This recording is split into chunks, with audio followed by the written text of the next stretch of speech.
kasih untuk Anda yang masih bergabung bersama dengan kami, dan di segmen ini kita akan review bagaimana jalannya perdagangan di sepanjang hari ini jelang libur akhir pekan, jangka pendek dan juga untuk jangka panjang. Dan kami ingatkan kembali Anda masih bisa berpartisipasi di WhatsApp interaktif di 0812 di 8788 di 3723 seperti yang tertera di layar televisi Anda nantinya. Dan saat ini kami sudah terhubung melalui Zoom bersama dengan Bapak Ahmad Yakiye selaku Head Online Trading and Technical BCA Sekuritas. Kita akan langsung sapa saja Pak Yaki. Selamat sore, apa kabar Pak? Selamat sore Mas Dev, baik. Terima kasih Pak Yaki sudah meluangkan waktu di IDX Channel. Tidak terasa kita sudah sampai kembali di perdagangan di akhir pekan. Sebelum kita mereview pergerakan indeks harga saham gabungan di sepanjang perdagangan hari ini, selama sepekan terakhir indeks harga saham gabungan tampaknya masih mampu melanjutkan penguatan Pak Yaki. Beberapa kali kembali menyentuh ke level tertingginya baik secara intraday maupun dari sisi penutupan begitu. Bagaimana rangkuman Anda? Ya, sebenarnya kalau lihat dari pergerakan minggu lalu juga sebenarnya masih cukup menarik ya. Tren bullish-nya masih cukup terjaga dan Fibo-nya juga masih terjaga, supportnya di 7756 dengan resistance di 7841 yang masih belum di break ya, karena memang pergerakan kenaikan ISG masih tertahan di upper Bollinger Band-nya. Jadi overall juga foreign flow udah cukup bagus ya, dari year to date sebelumnya di bulan lalu masih net sell, sekarang udah net buy sekitar 3 triliun. Jadi sebenarnya ini udah cukup bagus sebenarnya untuk pergerakan ISG. Cuma mungkin koreksi benar udah terjadi, masih berpotensi terjadi karena memang sudah cukup tinggi ya Mas, pergerakan di 7.800 ya. Jadi kalau dari TP beberapa fundamental riset kan semua juga masih di relatif 7.800 sampai 7.900. Jadi sebenarnya koreksi minor untuk 3 bulan terakhir masih mungkin terjadi dengan targetnya mungkin di sekitar 7.800 sampai 7.975-an. Baik, untuk jangka pendek terutama di minggu depan Pak Yaki, dan kebetulan kita juga akan menghadapi long weekend ini. Kita baru masuk perdagangan di Selasa, tepatnya di 17 ini. Kemudian setelah masuk di hari pertama, akan kita juga masih menunggu terkait dengan hasil FOMC dari The Fed. Nah, ini yang akan kemana pergerakan indeks harga saham gabungan ini terkait dengan potensi pemangkasan suku bunga baik 25 atau 50 basis poin, dan sesudah pengumuman dilakukan sesuai atau tidak dengan ekspektasi pasar, arah indeks harga saham gabungan akan kemana? Ya sebenarnya kalau dari pergerakannya sih sebenarnya memang sudah price in ya Mas ya. Yeah. Karena rally-nya ISG itu sudah cukup bagus sih kalau dilihat dari sejak terakhir turun dalam itu di 5 Agustus 2024, lalu kembali rebound rally sampai hari ini di 7.800 7.790-an ya. Jadi memang semua udah ekspektasi dengan kondisi data ekonomi yang dirilis US, dan kemarin juga minggu lalu juga minggu ini juga rilis data ekonomi, data-data yang terkait dengan inflasi dan tenaga kerja juga cukup bagus. Jadi harusnya sih semuanya sudah price in atau udah inline sih dengan kenaikan penurunan 25 basis point suku bunga The Fed ya. Jadi memang nggak akan terlalu berimpact kepada pasar, tapi sudah price in aja, dan kalaupun koreksi juga harusnya nggak terlalu parah ya, karena memang kalau lihat dari technical ini juga masih cukup terjaga sih, supportnya di 7756, pendekatnya di bawahnya masih ada 7650-an, itu di sekitar EMA 20-nya ya. Jadi masih cukup menarik sih untuk menjaga tren bullish ISG sih. Oke, siklus kecenderungan September di setiap tahun lebih cenderung tertekan, akan terbantahkan tidak Pak untuk tahun ini? Kalau dilihat siklusnya sih harusnya masih bisa terbantahkan. Cuman kan kita masih bisa melihat dua minggu terakhir ya, karena memang ada potensi di 2 minggu terakhir koreksi ISG terjadi sih, karena kan kita juga nggak tahu. Walaupun rupiah masih cukup kuat di range sekitar 15 ya, sekarang rupiah di sekitar ya turun di 15.500-an ya kalau nggak salah. Jadi dengan kondisi rupiah yang masih cukup stabil dan kuat, tapi kan kita juga nggak tahu nanti hasil pilpres seperti apa dan menjelang pilpres seperti apa, karena kalau terakhir dari debat pilpres terakhir kan masih kurang gigit ya buat di market US sendiri. Jadi market belum melihat seperti apa kebijakan yang akan diambil. Jadi lebih ada jelang pilpres juga, terus juga ada keputusan The Fed yang memang sudah price in 25 basis point, kecuali nanti The Fed tiba-tiba naikin 50 basis point, nah itu lebih mengejutkan sih. Jadi memang kalau 25 basis point sudah price in, dan kita masih melihat debat pilpres seperti apa dan pilpres seperti apa. Jadi lebih ke situ sih. Cuman kan yang dikhawatirkan kan kemarin karena memang data ekonomi Cina cenderung melandai dan kontraksi ya. Jadi ini mengkhawatirkan permintaan dari komoditas batubara terutama minyak juga akan melandai, dan ini juga akan berimpact kemana-mana sih. Baik, Di tengah fluktuasi indeks harga saham gabungan di sepanjang perdagangan hari ini, saham-saham big cap juga tampaknya bergerak bervariasi, Pak Yaki. Kita ke perbankan terlebih dahulu. Saya mau ulas terkait dengan BBRI, Pak. Hari ini melaju kencang, ditutup di 5.300, kembali ke 5.300, di mana level ini juga sempat disentuh di perdagangan di 26 Agustus lalu. 5.300 merupakan intraday tertingginya di sepanjang perdagangan hari ini untuk BBRI. Analisis Anda dan rekomendasinya untuk perdagangan di minggu depan. Kalau lihat dari BBRI harga saat ini ya sekarang di area 5275 sebenarnya masih menarik untuk hold atau entry buy ya, karena memang kalau BRI bisa bertahan di atas 5250 ada potensi untuk BRI melanjutkan penguatan ya. Resistance terdekat itu di 545475 sampai 5600 sampai 5700. Jadi sebenarnya dengan closing BRI di hari ini di 5275 5.300, Pak. Ini trading view belum update.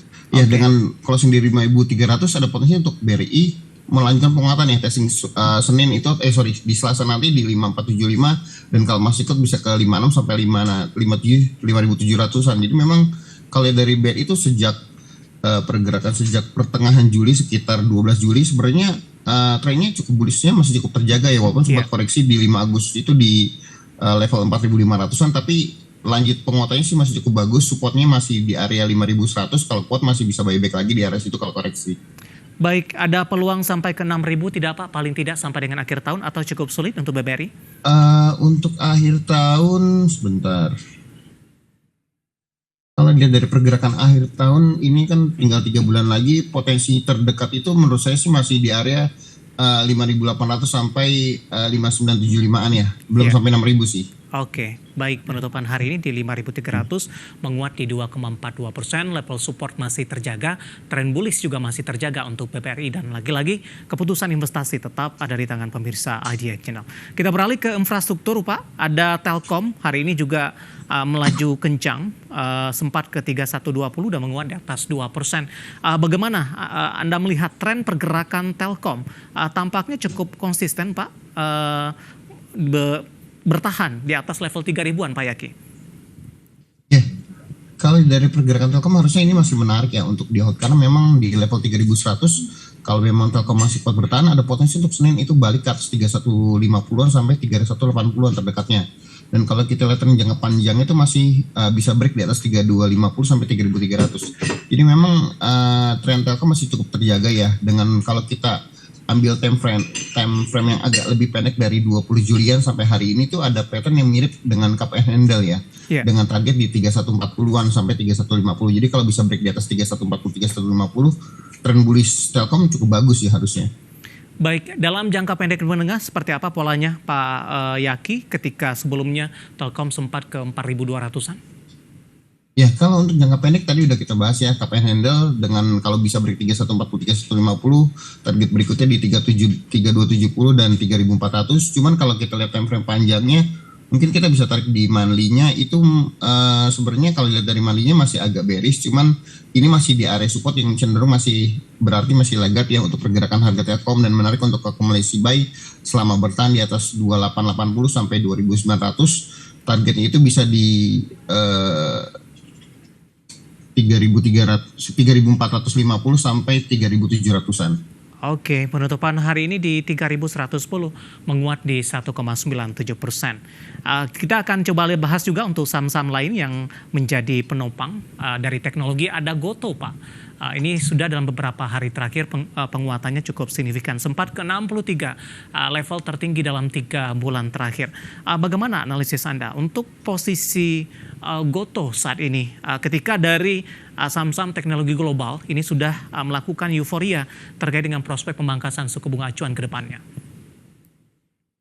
Ya, kalau dari sisi Goto sih saya lebih melihat lebih better untuk trading ya Mas, karena bagaimanapun juga Goto masih round untuk koreksi ya. Kita belum lihat ada akumulasi yang cukup bagus di saham Goto, masih cenderung trading.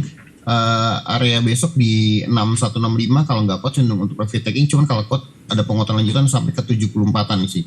Jadi agak round profit taking kalau di hari Selasa besok Goto gagal break di atas 6165, ada potensi untuk koreksi dengan support terdekat di area 55 dan 51. Jadi saya sih masih secara teknikal masih menyiapkan untuk trading dulu di saham Goto sih, tidak untuk long term sih. Oke, untuk posisi minggu depan, arahnya akan kemana untuk Goto, Pak? Tren masih cukup bullish, cuman kalau dari lihat beberapa indikator bantuan seperti RSI dan stokastik cenderung udah jenuh beli, jadi harus hati-hati di area 6165. Kalau nggak kuat, better siap-siap untuk take profit. Cuman kalau bisa break di atas 65, Oke. resistance-nya cukup jauh di 70 sampai 74. Baik, sementara dari sisi support Pak yang mungkin bisa diwaspadai untuk Goto. Ya, support terdekat itu tadi udah kita bahas 5456 itu jangan sampai jebol ya. Karena kalau Oke. 5456 jebol bisa balik ke 5150 lagi. Baik, analisis untuk Goto ditutup menguat di 1,67% di level 61, support dan resisten tadi juga sudah disampaikan, dan lagi-lagi keputusan investasi tetap ada di tangan pemirsa IDX Channel. Baik, Pak Yaki, kita hold terlebih dahulu Pak, saya akan coba sampaikan updatean penutupan perdagangan di sesi kedua hari ini dan juga beberapa informasi grafis lainnya yang berhasil dihimpun oleh tim redaksi kami. Dan pemirsa, indeks harga saham gabungan akhirnya berbalik arah menguat di menit-menit terakhir jelang penutupan perdagangan di sesi kedua hari ini, dan indeks harga saham gabungan berhasil ditutup di zona hijau, menguat di 0,18% dan kembali mampu mempertahankan penutupan di atas level 7.800-an.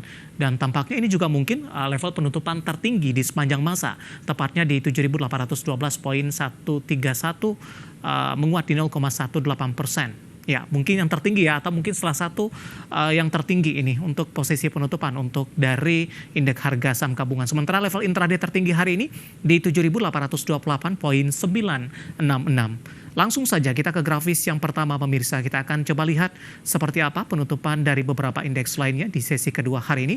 MNC 36 ditutup menguat di 0,14%. Jakarta Islamic Index melemah di 0,21%. Sementara LQ45 ini juga merupakan gambaran dari indeks harga saham gabungan menguat tipis di 0,09%. Ini terkait pembalikan arah dari indeks harga saham gabungan di menit-menit terakhir jelang penutupan. Kita beralih ke grafis selanjutnya, rotasi pergerakan sektoral pemirsa. Teknologi masih jauh memimpin di 4,46%, kesehatan juga menguat di 0,69%, energi berbalik arah melemah di 0,65%, terbebani saham-saham batubara yang sudah naik sebelumnya, hari ini rata-rata mengalami koreksi. Sementara properti juga tertekan di 0,52%, ada BSD hari ini juga turun dalam, sementara PANI tampaknya masih melanjutkan penguatan. Kita beralih ke grafis selanjutnya, saham-saham yang hari ini menjadi penopang indeks harga saham gabungan dari perbankan big cap. Ada BBRI ditutup di level 5.300, tadi pun juga sempat kita ulas. Telkom juga menguat di 3.110, sementara PANI hari ini juga menguat di 9.775. Silo hari ini juga naik tinggi di 2.950. Dan secara intraday Silo juga mendapatkan perhatian karena terjadi transaksi yang cukup besar di sepanjang perdagangan hari ini. Kita beralih ke grafis selanjutnya, kita akan coba lihat saham-saham yang hari ini mengalami koreksi yang cukup dalam pemirsa. Dari pertambangan batubara, ada Adaro hari ini berbalik melemah di 3.670, Saratoga yang ada korelasinya dengan Adaro yang kemarin naik signifikan, hari ini juga turun dalam di 3470. AMRT juga terdampak profit taking melemah di 3150, dan PSAB ditutup di zona merah di level Rp364 per sahamnya. Itu dia updatean pergerakan indeks harga saham gabungan dan juga beberapa informasi grafis, dan semoga bisa menjadi referensi untuk Anda untuk menghadapi perdagangan di pekan depan.